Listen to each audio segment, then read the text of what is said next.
Welcome on in to Purpose in the Playlist podcast. We're here with Yaki the Kid. Uh, Welcome on in, Yaki. Hey man, thanks for having me. I'm glad to be here. Yeah, for sure. So, for those who don't know you, tell me about yourself. Who is Yaki, and where did your walk with the Lord begin?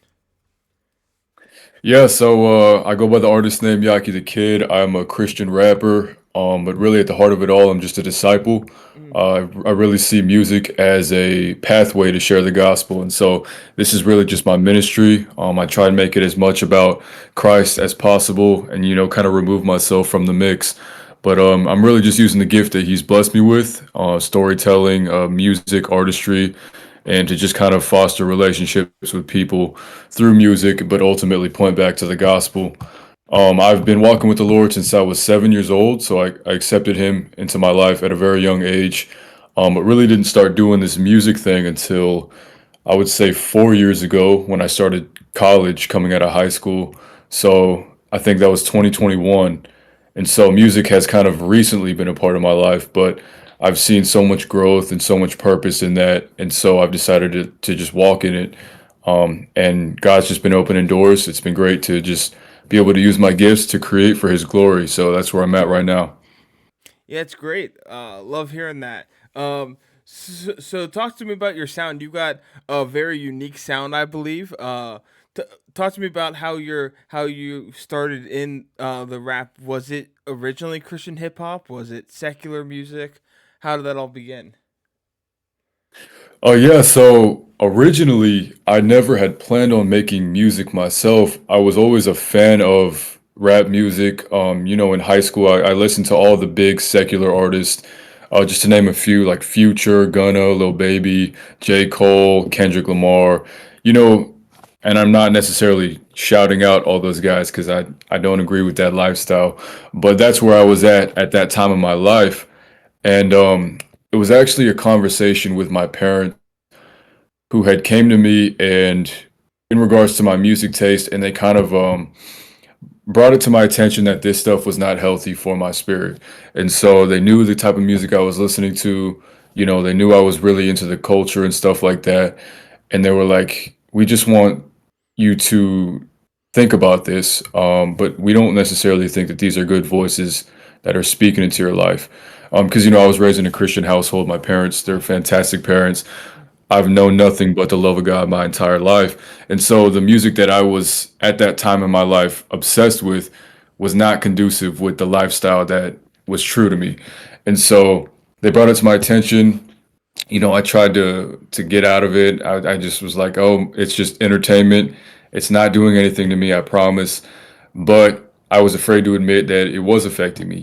I was Mm, the type of music and the themes that, circulate throughout those songs in our mainstream culture made me more of an angry person. It made me more of a lustful person. It made me more of a jealous person just by subconsciously absorbing the things from the music. And so my dad suggested that I listen to Christian rap, which at the time I was not a fan of.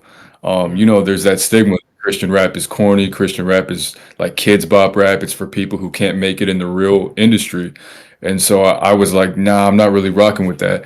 And my dad was like, okay, well then why don't you make your own music? And at first I was taken aback because my entire life I wanted to do something with film. So I wanted to be a film director. I've always been obsessed with, making my own movies and my own short videos with some friends and things like that. And so I went to college for videography, okay.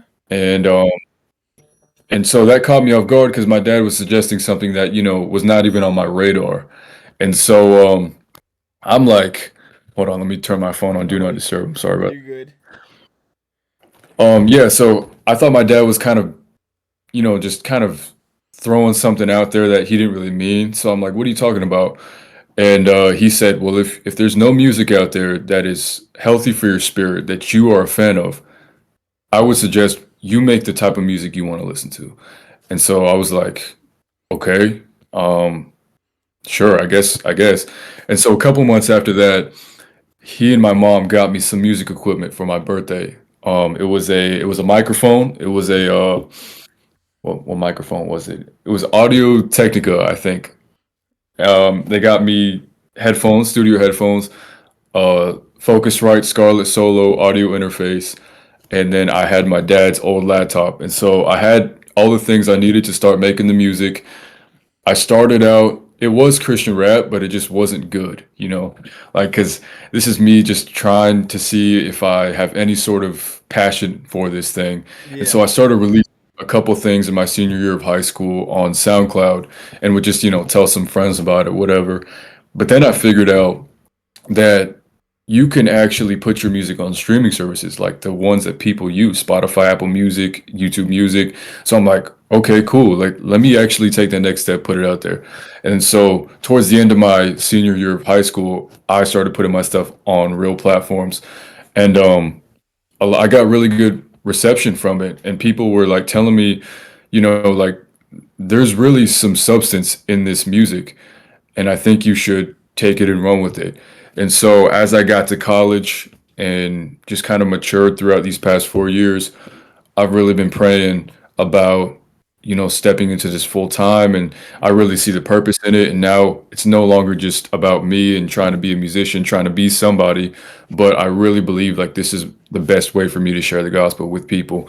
Because a lot of times, it may be hard to get a gospel conversation with somebody and kind of question them on, hey, what do you believe? Do you have faith in God? How does your life reflect that?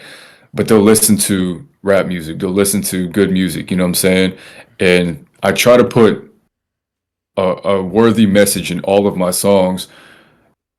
And so if you listen to my music and don't walk away with your perspective on something being changed or with something on your mind, then I feel like I failed as an artist because it's bigger than the music for me.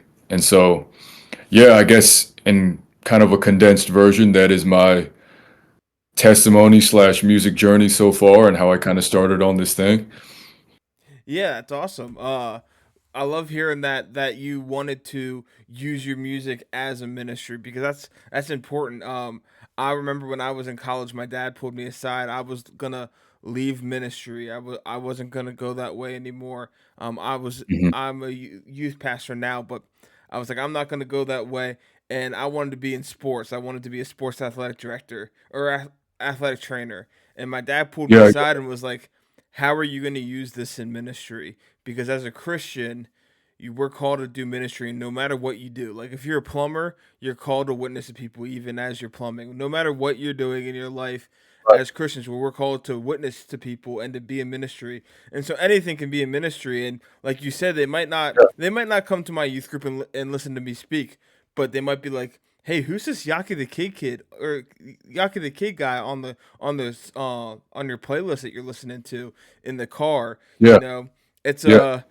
anyway, anything we can do should be to glorify God. And I love that your dad also was like, hey, this stuff you're listening to, you got to change. You got to, and that there wasn't anything for you at the time, but you were able to make it yourself. And that's a cool story. I think Christian hip hop has come a long way since Oh, absolutely. back then. Yeah. Absolutely. You know, I believe it's better than some of the mainstream stuff right now. Oh, And we're I'm with it for sure. yeah, and we're seeing a lot of stuff coming. So you started making music, you started posting it, and then you Mhm. started meeting some guys. Talk to us about collaborations you've done and how you have connected with some different people. Yeah, so I would say my first connection was actually one of my friends here from college. His name's Danny. He made music just for a little bit for just for the fun of it. But he was like the first guy that I kind of clicked with. We shared a Bible study together. We had the same passions, the same artistry, and so he kind of got me into like believing in myself, really. And so I credit him a lot. He's a great guy. He's a good friend of mine, and he was kind of the one that got me out of my shell because I'm super hard on myself. I'm like my own biggest critic, right? And so if I feel like I don't personally believe in myself all the way, then it's hard for me to see how someone else will. And so throughout early college, he was kind of just speaking life into me. Like I really believe in this music. A lot of people do. I think you should stop hiding from your own talents and just Mhm. go for it. And I really needed to hear that. And so that's my boy. His name's Danny. I'm not sure if you can find any of his music out on platforms anymore. Mhm. But I will just, I have nothing good. I mean, I have nothing bad to say about him. Yeah. Nothing but good things to say. And so he was the one that kind of got me to start performing. He put on a couple events at FSU, which is the college I graduated from. And I was able to perform at my own school for 2 years in a row. So through those shows, he had some other Christian artists come in. Young Drew is one of the guys that I first collaborated with outside of my immediate friend circle. I don't know if you've had him on, but he's a great guy. I have. Yeah, young Drew came on a couple weeks ago, and he has been so great. Like he suggested you come on, so I reached out to you Yeah, because of him and Tony Trotter. So yep, yeah. yep, yep. Yeah, so I met Drew through one of the events that was here in Florida. So Drew came over from Jacksonville, performed, and then we got each other's information afterwards, started working on some projects. We came out with, I think, two singles, House to Home and Dinner with Sinners. And then we just clicked. We're like, oh, we love each other's sound. We rap on the same beats. Let's stay in touch. And then through him, I met other guys like Gavin the Hot Rod. I met Tony Trotter, Pierre Kins. I'm in a group chat with all these guys, and it's like these are guys who are also like-minded. They fully trust in the spirit to take their art wherever it needs to go. They have great sound. Everyone's just as talented, and so I've met a lot of these guys that are kind of in the same walk of life as me, which is helpful because we're kind of doing this thing together. We're figuring this thing out, and so yeah, those are the guys that I've met through the music so far, and it seems like every month a new connection is fostered, which is fantastic. I just see the Lord forming relationships with a bunch of new people, even like you included, like just people who run pages, people who have different podcasts, people who have their own ministry going on. I've been able to connect through music, and it's just been great. Yeah, it's awesome. Yeah, that group chat has been talked a lot about a lot on here so far. Everyone we've Yeah, had on the podcast is in that group chat. So, right, right, so that group chat has been talked about a lot, and we talked about Drew about how much he enjoys putting guys on and helping that group sure, chat out, and it's just absolutely. it's just a He's a cool thing. Yeah. Yeah, and I mean even me, like I reached out to him and Tony when Rent Due was coming out and I was like, "Hey, I'm considering starting a yeah, podcast." And they were like, "Yeah, let's hop on." And then Drew was like, "Here's a list like 10 guys you got to get on and like I'll help yeah. you out." And so He's a great guy. He's always looking to put someone else. yeah. Yeah. Uh Yeah, so you talked about a little bit about we talked a little bit about the music, Christian music being different. What who are some of Mhm. the guys you are looking up to? Who are some guys that you know are inspirations to you in this space? Yeah, so I would say my top three mainstream Christian artists. I love Hovey, No Big Deal, and KB. Those guys are dogs. They can rap. I've got their music all over my playlist, Yep. and I really just like the way that they always point back to Christ. And so those are probably my favorite mainstream artists. Um, my favorite like rapper in the Christian space though, and this is not even because he's my friend, but Tony Trotter is a dog. I've told him that like multiple times. I'm like, bro, you're my favorite rapper. I don't care what anyone else says. And so like that is not he didn't pay me to say that. That is not any sort of incentive or anything, but I rock with his music, and it's just great that we can be friends, outside of the music. But dude, from just an artist standpoint, that's my guy right there. Yeah. When we had him on, I asked him that question, who he's listening to, and he said, Yeah. besides himself, you're the guy he listens to the most. So it goes both Yeah. ways. That's awesome. That's Yeah, great yeah, to hear. for sure, for sure. Yeah. So I see that you were on a song with Wind in the Summer with DJ McKell V and Hot Rod the Kid. Talk to me about how that all came apart. Yeah, so I went and did a show, I think in 2024, um, in November in Jacksonville. Young Drew put on his event. It was Love Like Jesus. And so we did a concert there, and he brought me out to do our two songs that we have. And Gavin was there. So I met Gavin through Drew, because they're friends. Yeah. So we were able to connect at that event. And then the year after that, nothing really happened between me and Gavin. We didn't collaborate on anything. You know, there was that mutual respect, but we didn't like create anything together. And I guess we had just been keeping up with each other's stuff through social media or whatever. And then just a couple months ago, it was in August. It was the week after I graduated from college. He hits me with a text and he says, "I'm working on this project with 350 and DJ Michael V." And I know both of those guys. I know their names, so I'm like, "Oh, this is a huge project. I mean, Yeah. this is a good lineup right here." And he said, "I have this open beat. I want you to be on it." We sent it out to multiple people, but the best verse gets the spot. And so I'm a Mhm. competitive person, so I'm like, okay, that just lit a fire under me. I'm gonna get you something right. And so I wrote it like the day after he texted me because I was on vacation. So I was like in Orlando with my family. We were going to like Disney and stuff to celebrate the graduation. But I get this call, so I'm like, oh, I gotta work while I'm here. And so I brought my stuff to Disney and I recorded a quick demo in like the hotel closet and I sent it back to him. And he's like, oh yeah, this is legit. So when you get back to your home setup, re-record it and send it through, but this has the green light. And so I'm like, oh shoot, we might be going somewhere. And Yeah. so a couple months later, the project comes out. It's a great project. I mean, just everything on there. You know, Michael V and 350, they definitely did their thing with the curation of the beats and the sounds and things like that. Gavin's just got a great team over there at Apollo Records, Mhm. and so I was just blessed to be a part of that. Obviously, alongside him and everyone else on that project, it's just a good work of art.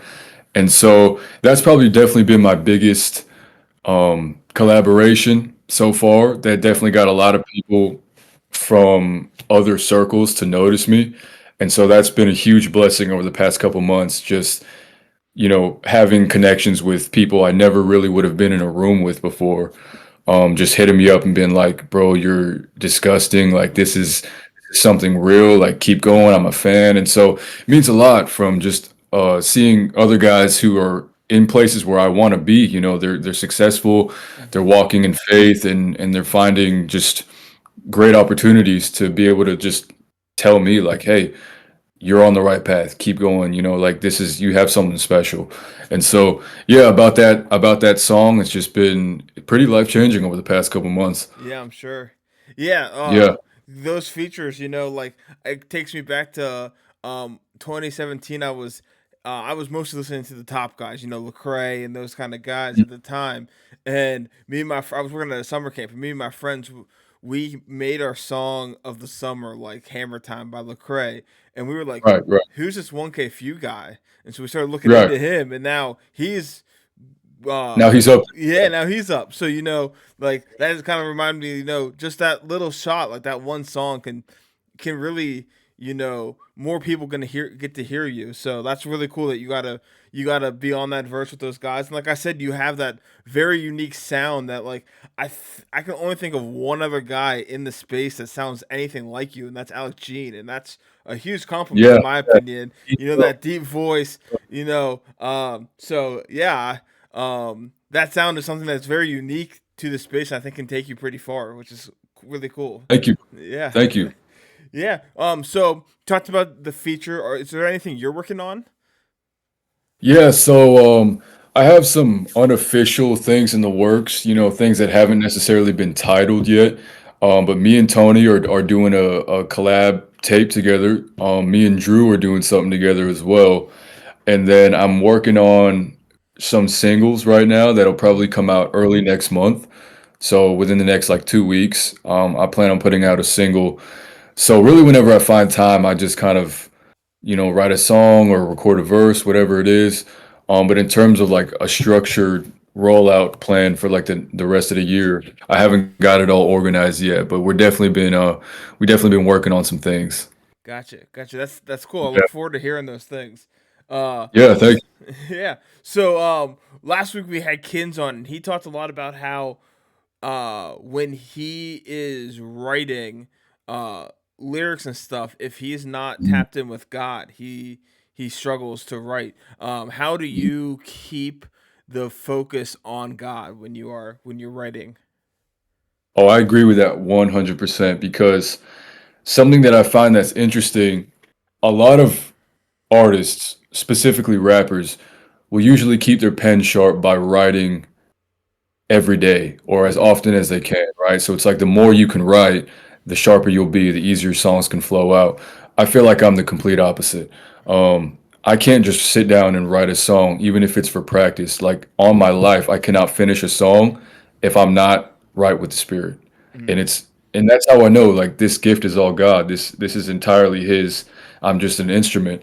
Because I've sat down before with the mindset of, okay, I need to put out a song. I need to get people to look at me again. I need to get traction. I want to put out a song. There's never been a song that I've finished with that mentality. Like never. I've tried it multiple times, can never finish a song. And so that really proves to me where it's like I physically cannot do this without God. Mhm. It's almost like I forget how to be a rapper when I'm not in the right headspace. And that's crazy, but it's super humbling. And so my process is I really just, I just make sure that he's going to be at the center of it by just living it out, daily life. Um, there's no special formula for the music for the songs, but it's just like walking with him in the everyday, in the mundane. Just making sure I'm filling myself with just his word. I'm in prayer. I'm surrounded by godly community, and the song kind of just naturally will flow out as a fruit of those things of the lifestyle that you live because worship is a lifestyle. Mhm. So I think a lot of us get confused sometimes where it's like we put worship as a genre of music, especially in the Christian space. But it's not really a worship song if the artist isn't living the lifestyle that the Mhm. song claims they are. Worship is how you live. So anyone can write a worship song, but it's not really worship if your life isn't conducive with those lyrics. And so I feel the same way about my songs. If I'm not walking in the right headspace, and I'm not close to God, and be I'm not being sensitive to His voice, I'm not going to create anything worthy of being put out. That song is never going to see the light of day.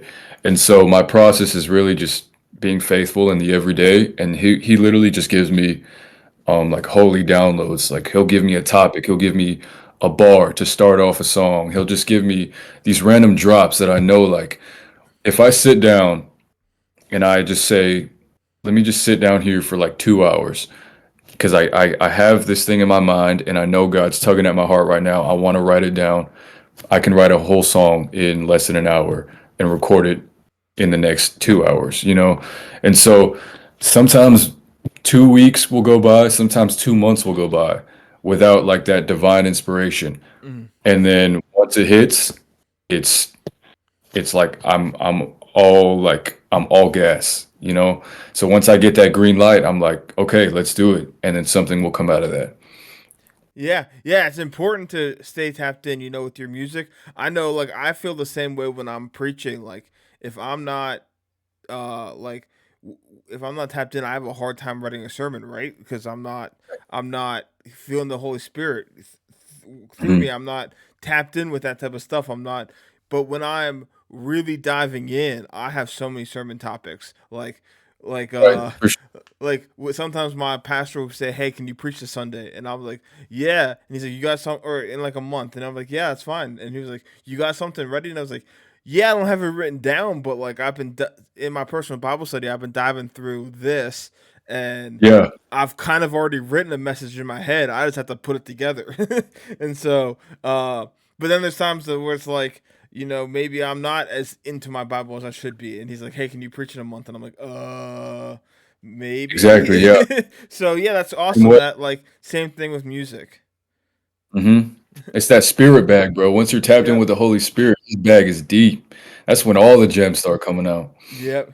Yeah, yeah, and really, you're preaching through your music, so it's same thing, you Sure. know. And that worship, like I like how you said, it's not the music that's the worship. It doesn't even have to Mhm. be music to be worshiping God. Sure. We should be worshiping Absolutely. God in everything we do. We Mhm. often think of when we think of like worship, it's like, oh, like 10,000 reasons, like Phil Wickham, but no, worship can be through anything we do. Yeah. Have you ever had any like negative feedback from like the church? Because I know like a lot of times people are like, especially older people, don't understand the whole Christian rap thing. How can rap be Christian? Have you faced anything through like, with that? Um, Surprisingly, no. I feel incredibly blessed to be in a position where everybody believes in me. Yeah, that's I've awesome. literally not come across a single person that has had something bad to say about the music or about my character. I just feel like I'm surrounded by, an incredible support system. I've got great friends and family, and like it's very rare to have, because like a lot of people create from the position of like having something to prove, like Mm, they have a chip on their shoulder because, oh, I want to prove the haters wrong, I want to prove the doubters wrong. I got nothing to prove, and it's a beautiful thing to be in that position where everyone wants to see you win, everyone believes in you, everyone is praying for you, like I don't know. It's been a really smooth ride so far, and I couldn't ask for anything better. yeah, So, yeah, I actually haven't had any confrontations, any sort of disagreements with the way I'm doing things, and that's a great sign to me. And yeah. so I'm super thankful for that. Yeah, that's great. I think that that stereotype is starting to go away a little bit as we've seen it more, and you know he's a little bit more popular. Like Forrest Frank has kind of broken through to those Yeah, people, yeah, and been like, for oh, sure. maybe this is good. But Yeah. like yeah, and you know at the beginning when people thought of rap, they thought of that secular stuff and the Mhm. stuff worshiping the world, and so it's tough Yeah, to at first be like, you know what, how could this be Christian? But as they've actually started to listen to it, like my grandmother was like that at first, but as I talked yeah. to her about it, she was like, "Well, it's not my type of music, but if you're getting something out of it, that's great." And I've talked to Mhm. her about how like there's it's a great way to reach the people who aren't Christians, those people of the world who are listening to that stuff. I remember when I was working at McDonald's, like the only thing I had in common with the guys I was working with was that we all listened to NF, and when we could talk about NF, and they were like, "Oh yeah, like I'm not a Christian, but like this music speaks to me. I didn't know he was a Christian." And so, and like we see this with that's one of the reasons I love the fact that guys are going to Rolling Loud and performing at Yeah, Rolling yeah. Loud, and you know, Huge. people are because it's like they might be out in the crowd and like, hey, what's this music going on over here? Like we already talked about how I think CHH is better than the secular stuff right now. Like, Yeah, oh, let me yeah, go over yeah. here, let me go over here, and then they hear like a John Boone and other guys and be like, uh, this stuff's actually good, and start diving in, and that could be a way that people are reached. And so I like that Christian music or Christian hip hop is in a spot where they're not making the music just for Christians anymore.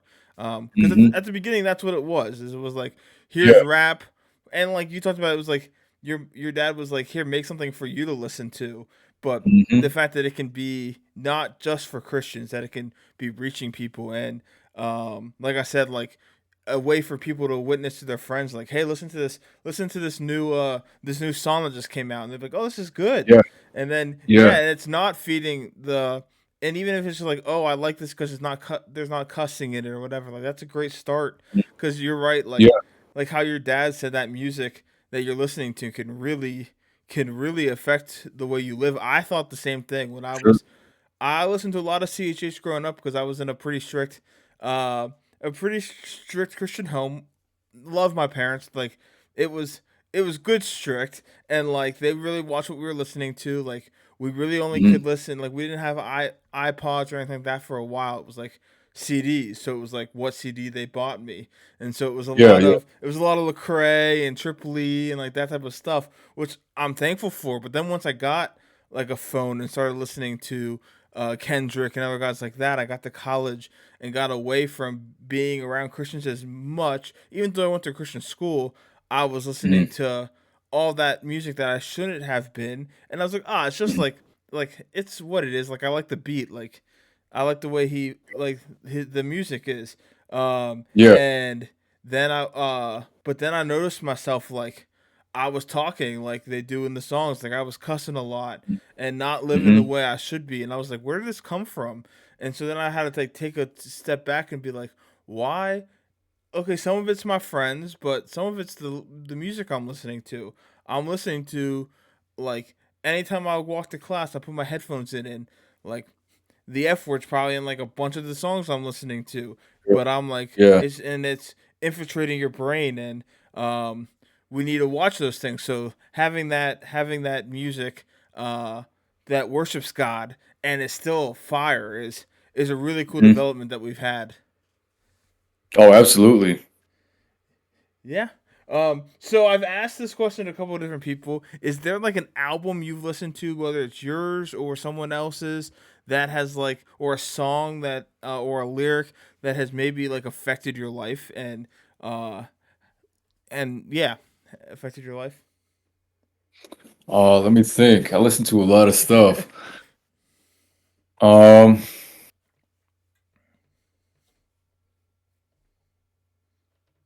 can't think of anything off the top of my head. That's fine. That's fine. Yeah. I was at a music festival and I was asking a question similar like that to like John Rubin and Kajan Boone and like other guys like that, and they were all like, let me think. I can't think of anything.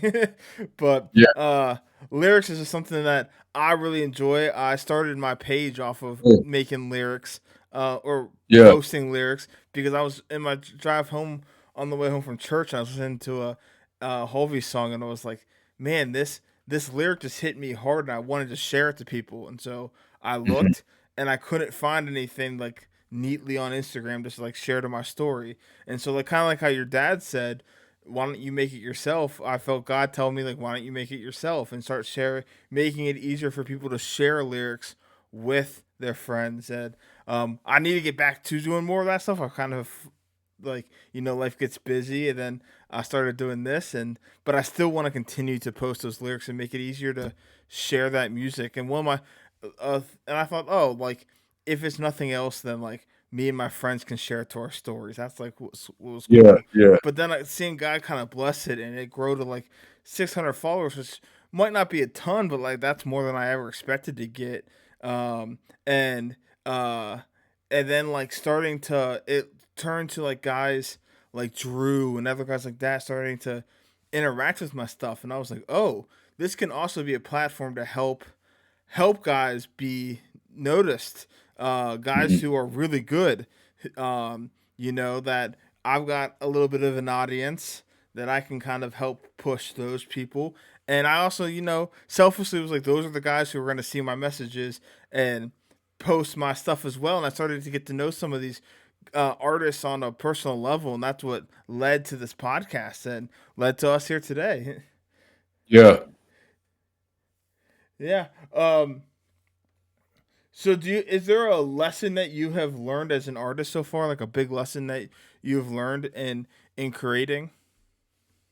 Oh, yeah, definitely. That it's nothing I can do to further my own success. Mm-hmm. Everything, every spot that I'm in, every place my feet go, every room that I'm in is all God. Mm, And so that kind of ties into that principle of that I was mentioning earlier, where it's like I can't write a song if I'm not right with Him. yeah. And so the biggest lesson I've learned, I guess, is just humility. Learning that to be able to steward a gift like this is such a blessing. He does not need to use us, but he chooses to. He wants to use us in his plan. He wants to use us to spread the word to others around us. And so the biggest thing I learned is like just humility, Yeah. learning that like you are not the superhero that you think you are. God can do everything himself, Mm, but he chooses in his love and mercy to use us. And you need to realize the magnitude of that. You need to realize like your place versus his place, and just be in reverent awe 24/7 of the fact that you are included in that plan. Yeah, yeah, that's great. Uh, Yeah, so talk to me about your sound. I talked about it a little bit, like that deeper voice. What do you like kind of want listeners to get from when they listen to your music? Like what type other than, obviously glorifying God and worshiping God, but Yeah, what yeah. would you describe your sound to someone who's never heard of you? It's like, "Hey, what's your sound and what do you want people to get Mhm. from your music?" Um, well, I've gotten plenty compliments on my voice, so Yeah. I guess that does something. I don't. It's not really anything I try to control. So this is just my natural voice. So I just make music. But I guess if you were to describe my sound, I'm really more in love with like older hip hop. So if you're a Mm, fan of like 2000s hip hop, like when you say like rap music and you think of like people like Jay-Z, J. Cole, Eminem, 50 Cent, those type of guys, for people who are more familiar with like secular artists, that's kind of where I would derive my sound from, where it's like I enjoy lyricism. I enjoy using your voice as the instrument instead of the beat, because there's plenty of rap music nowadays. This is not a shot at any specific artist, but the mm, beat is better than the lyrics, like you're only listening to the song for the beat. mm-hmm. And how can you say you're a rapper if you got outshined by some drums? You know what I'm saying? Like these things are nonverbal and they washed you on a track. Like that shouldn't be that shouldn't be right.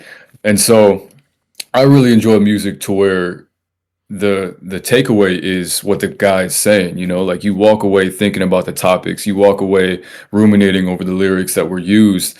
And so my voice is the instrument, like obviously I like to pick dope beats, but the real substance is the message of the song. And so for people who are looking for, vintage hip hop, real rap lyricism, I would say check me out, you know what I'm saying? Yeah.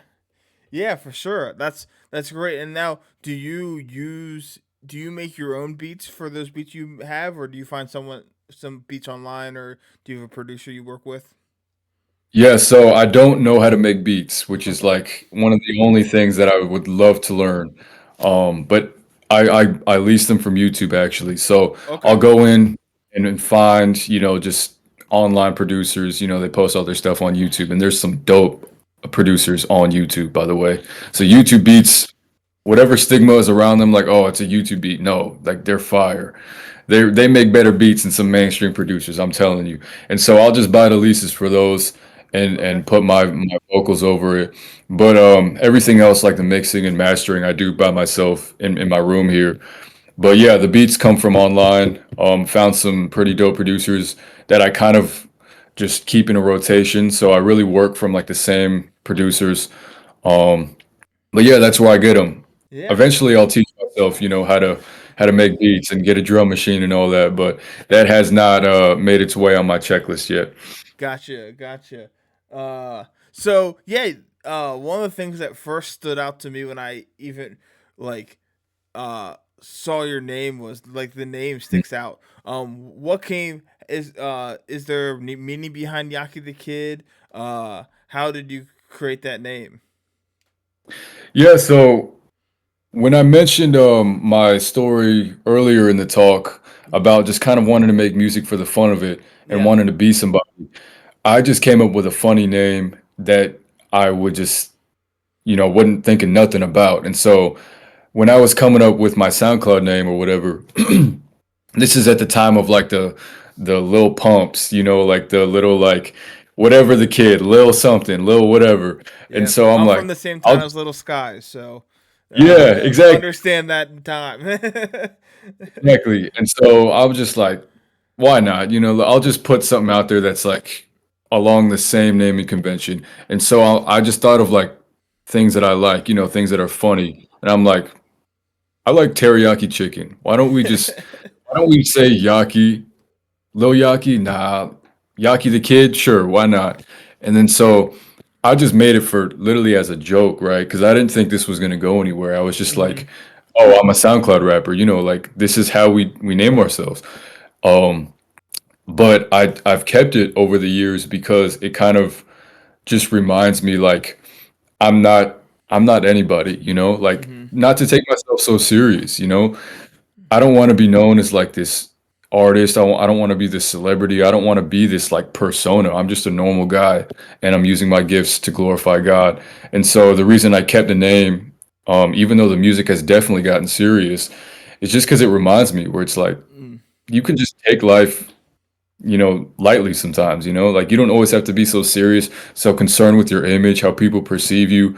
Just rock with it, you know what I'm saying? Like, so that's the story behind it. It's not as deep as you might have thought.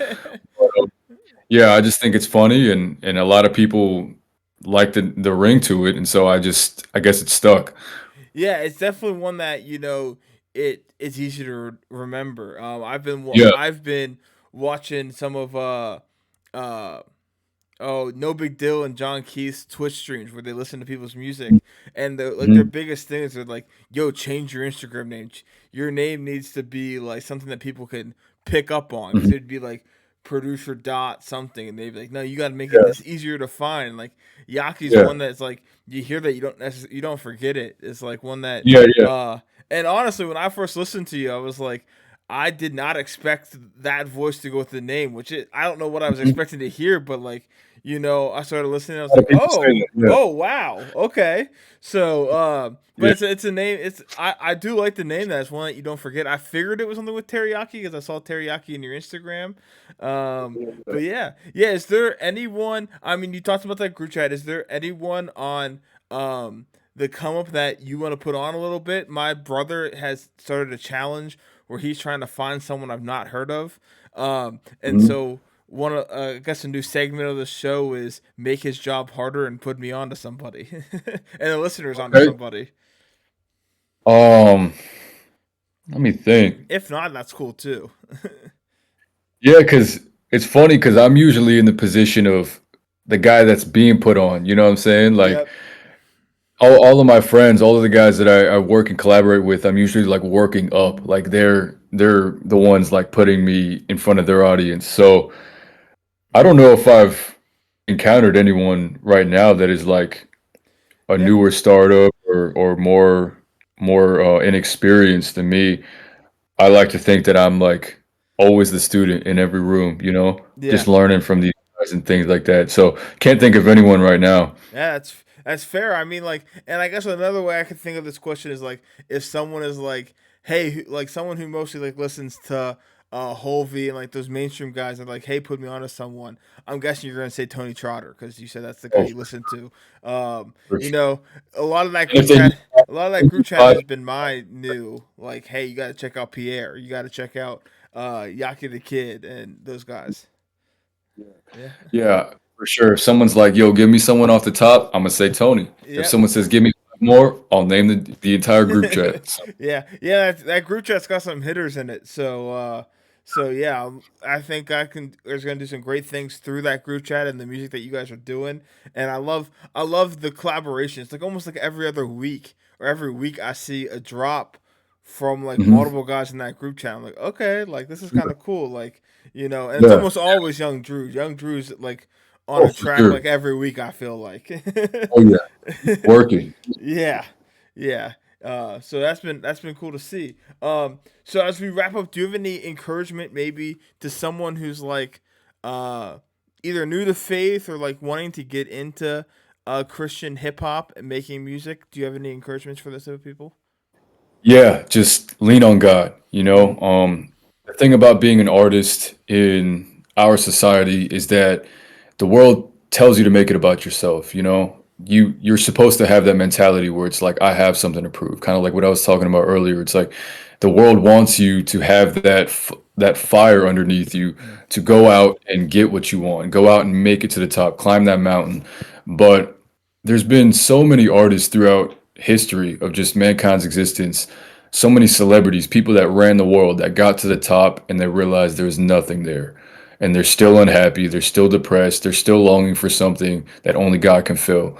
And so, completely remove yourself from that mindset, completely remove that pride, and that's the only way you're going to find success, because success in this world is lots of money, lots of fame, lots of influence.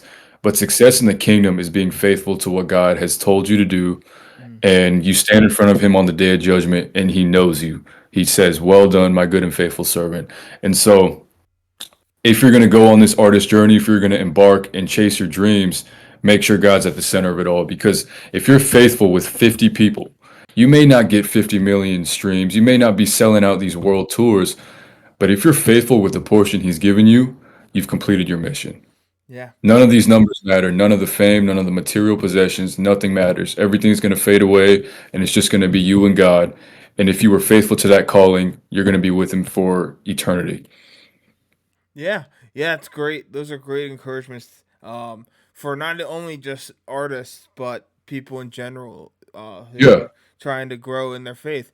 One of the things I'd like to do to end these episodes is, would you mind if we just end in prayer? absolutely. Let's do it. All right, let's do it. Dear God, I just thank you for today, and I just thank you um, for Yaki and his his passion for you, Lord, and doing that, and his love for you, and putting that through the music and making the music his ministry. I just thank you for the time he's taken to talk to me and the listeners today, and that we can be blessed by the things he said and blessed through his music, Lord. I just pray that you continue to be with him and be with him as he works towards continue to make music to glorify you, Lord. We just pray all this in your name. Amen. Amen. All right. Amen. Thank you so much for having me. It was Yeah, great to meet you, and I'm glad we got to talk. yeah. Before you get off, why don't you let people know where they can find you? Okay, yeah, so just look up Yaki the Kid, Yaki the Kid, no spaces. I'm on Instagram, TikTok, and then all your music streaming platforms. You can find me under the same handle. Yeah. So go listen to those things, and looking forward to some of this new music that you're working on. Thank Yes, you. sir. Thank you so much.